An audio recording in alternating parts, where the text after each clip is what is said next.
Je laisse la parole à Monsieur Alain Kacha qui va faire un mot d'introduction qui nous permettra d'aller plus en profondeur dans le sujet. Merci beaucoup Blaise. Je vais vous inviter à fermer un moment vos yeux, pas pour une prière, même si Nicole nous a placés comme dans une église avec comme pasteur le gouverneur, mais plutôt pour visualiser une image.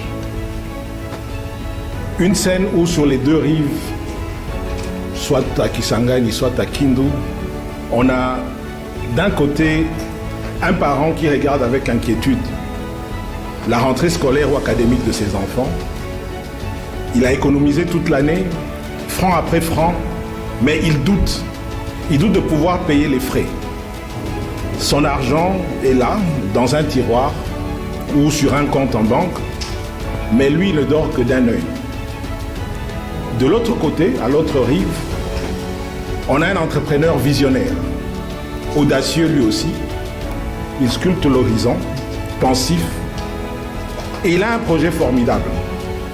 Une usine de transformation de l'eau minérée, une ferme agro-industrielle pour nourrir la nation, une start-up technologique qui pourrait révolutionner un secteur.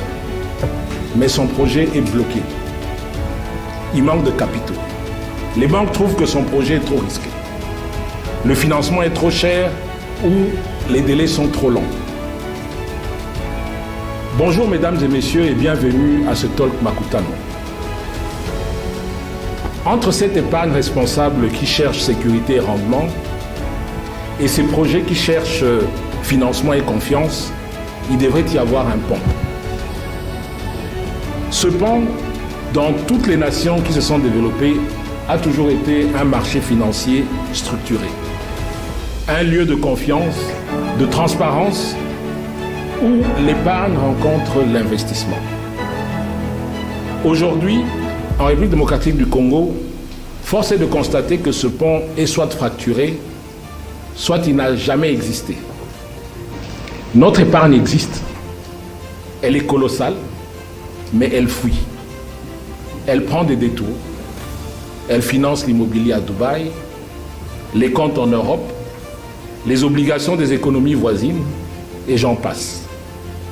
Notre argent, l'argent congolais finance le monde, mais il tourne le dos au Congo et aux Congolais. La question n'est pas de blâmer qui ou quoi que ce soit, même pas cet argent errant, parce que l'argent est pragmatique, il va là où la sécurité est leur... Pourquoi notre pays qui régorge des milliards de dollars sous terre qui lui échappent, n'arrive-t-il pas à capter les milliards de dollars de ses propres enfants qui, eux, sont à sa portée? Pourquoi l'or, le cobalt, le cuivre de la République démocratique du Congo intéressent les marchés internationaux, mais pas l'épargne du Congolais pour développer son propre pays? La réponse est dans le titre de notre talk d'aujourd'hui. Nous n'avons pas de marché financier structuré, pas de bourse dynamique où les entreprises peuvent se financer, pas d'instruments financiers attractifs pour canaliser l'épargne vers des projets nationaux. Pas non plus un écosystème qui inspire une confiance absolue. Les conséquences? Premièrement, nos plus belles pépites d'entrepreneurs étouffent faute de carburant financier. Deuxièmement, notre classe moyenne ne voit pas son épargne participer au décollage économique de son pays. Et troisièmement, le cercle vicieux de la défiance se perpétue. Cette situation n'est pas une fatalité, Dieu merci. C'est bien au contraire la plus grande opportunité économique du moment. Construire ce pont financier, ça sera libérer une énergie incroyable, c'est-à-dire chaque Congolais, dire à chaque Congolais. Et avec ce pont, le Congolais lambda pourra aussi transformer son épargne en investissement. C'est précisément pour ouvrir ce chantier capital que nous avons l'immense honneur d'accueillir aujourd'hui chez Makutano l'homme qui porte une partie cruciale de cette responsabilité, le gouverneur de la Banque centrale, M. André Ouamesso. Monsieur le gouverneur, vous êtes au cœur de ce dilemme. Vous détenez les clés pour initier cette révolution financière. La question n'est plus pourquoi, mais quand et comment. Comment bâtir la confiance? Comment créer les instruments attractifs? et comment faire en sorte que d'ici 5 ans, l'argent congolais soit la première source de financement de l'économie congolaise.